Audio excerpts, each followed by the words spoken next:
O'zbekistonda o'rtacha oylik ish haqi oshdi. Assalomu alaykum aziz muxlis. Agarda bizning kanalimizda mehmon bo'lsangiz, bizga obuna bo'lishni hamda videolarimiz ostida bir dona like tugmasini bosib qo'yishni unutmang. O'zbekistonda o'rtacha oylik ish haqi 2024-yilning birinchi choragiga qadar 18% ga ko'tarildi. Bu haqda Milliy statistika qo'mitasi ma'lum qildi.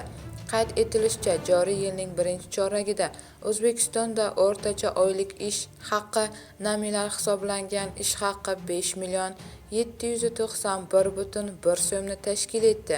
Ushbu ko'rsatkich 2024-yilning mos davriga nisbatan 18% ga o'sgan. 2021-yil bilan taqqoslaganda esa 2 barobar oshgan.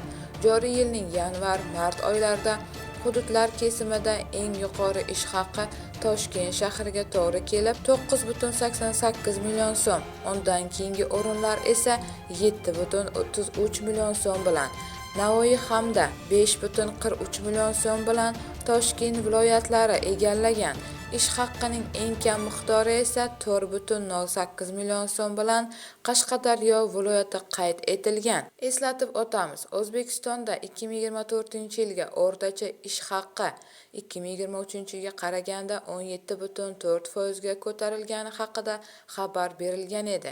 2024-yilda O'zbekistonda o'rtacha nominal soliq va boshqa to'lovlarni o'z ichiga olgan oylik ish haqi 5,357,000 so'mni tashkil etgan.